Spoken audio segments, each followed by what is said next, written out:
Hello नमस्कार दोस्तों, हमारे चैनल राजगर्व स्टडी में आप सभी का स्वागत है। आज का हमारा टॉपिक नाउन का अर्थ होता है संज्ञा। आज हम संज्ञा के बारे में पढ़ने वाले हैं, तो स्टार्ट करते हैं। A noun is the name of person, place, thing, quality, condition and action.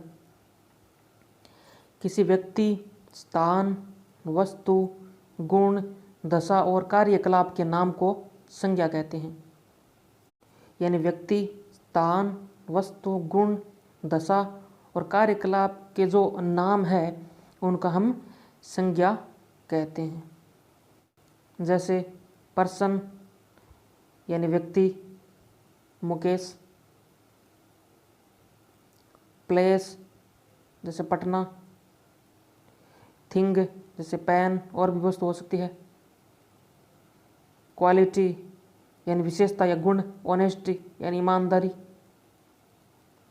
Condition यानी दशा, इलनेस यानी बीमारी, यह भी एक संज्ञा है। एक्शन यानी कार्य, मोमेंट, हलचल यानी गति या चाल। अब देखते हैं नाउन के कितने भाग होते हैं, कितने प्रकार होते हैं।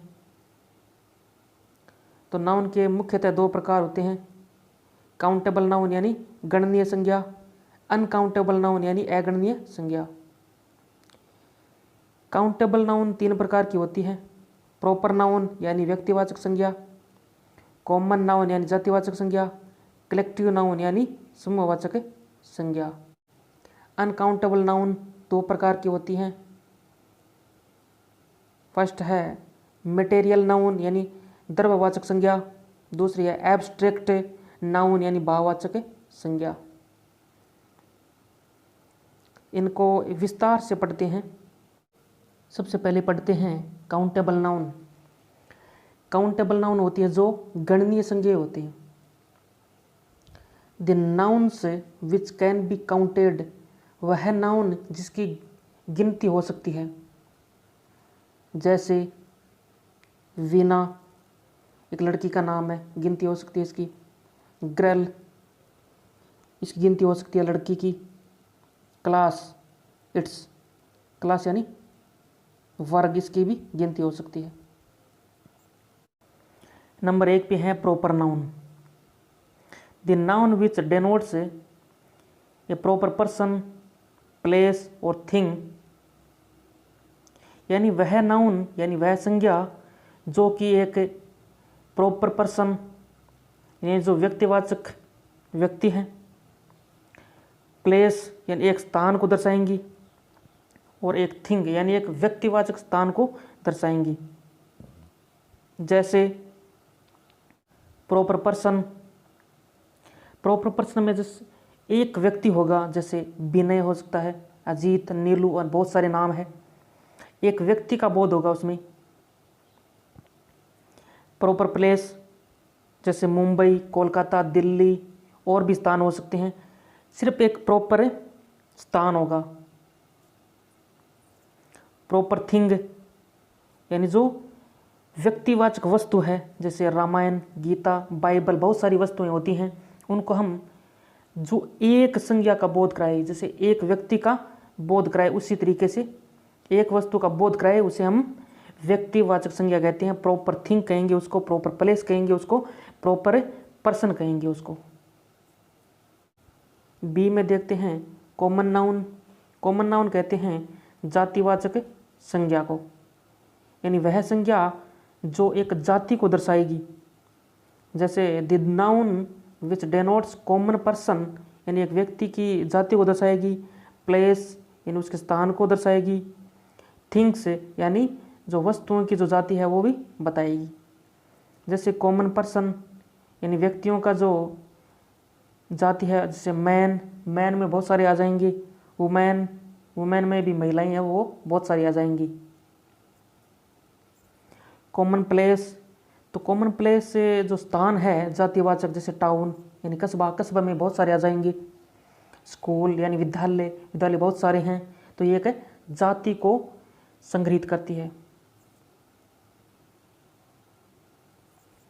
कॉमन थिंग्स यानी जो जातिवाचक जो वस्तुएं होती हैं, जैसे बुक, पुस्तकें बहुत सारी होती हैं, भिन्न भिन्न प्रकार की पुस्तकें होती हैं, इसके कारण ये एक जाति बन गई।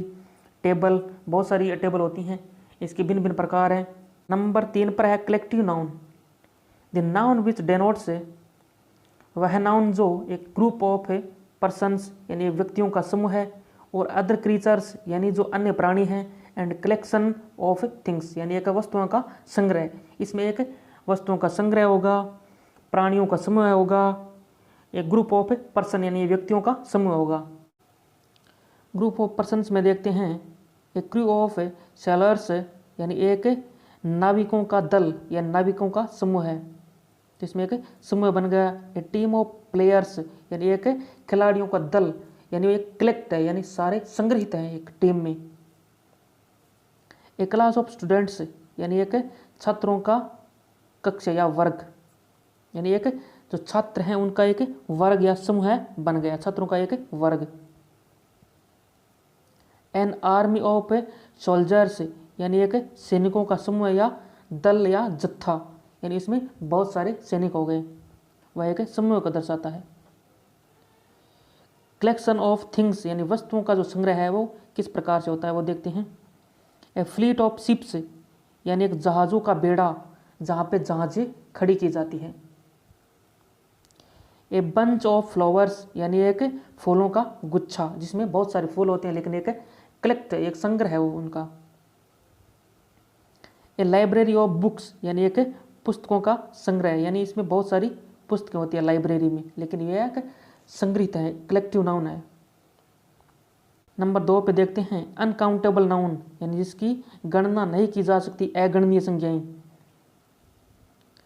The noun which can not be counted, वह नाउन जिसकी गणना नहीं की जा सकती उसे ही अनकाउंटेबल नाउन कहते हैं। जैसे गोल्ड, सोना, इसकी गिनती नहीं की जा सकती। Water, oil, coffee, honesty, it's, इनकी गिनती नहीं की जा सकती, इसके कारण ये अनकाउंटेबल नाउन है। नंबर 1 पे देखते हैं material noun. The noun which denotes material यानी वह संज्ञा जो द्रव्य को दर्शाती है, जो द्रव्य को दर्शाती है उसे मटेरियल नाउन कहते हैं। जैसे कॉपर, कॉपर कहते हैं तांबे को। सिल्वर यानी चांदी, टी यानी चाय, कॉफ़ी, घी, ये जो संज्ञाएं हैं वो सारी मटेरियल नाउन है यानी द्रव्यवाचक संज्ञाएं हैं, इनकी गिनती नहीं की जा सकती। एब्स्ट्रैक्ट नाउन यानी भाववाचक संज्ञा। The noun which denotes quality, condition और एक्शन, यानी वह संज्ञा जो कि एक विशेषता यानी गुण, कंडीशन यानी दशा, एक्शन यानी कार्य को दर्शाती है, उसे ही हम एब्स्ट्रैक्ट नाउन यानी भाववाचक संज्ञा कहते हैं। जैसे विजडम यानी बुद्धिमता, ह्यूमैनिटी यानी मानवता, प्राइड यानी गौरव, ब्रेवरी यानी बहादुरी, चाइल्डहुड यानी बचपन, इट्स, इनकी गिनती नहीं की जा सकती, इसके कारण इसको एब्स्ट्रैक्ट नाउन यानी भाववाचक संज्ञा कहती हैं। तो दोस्तों हमारा वीडियो कैसा लगा कमेंट ज़रूर कीजिए, लाइक कीजिए, शेयर कीजिए। धन्यवाद।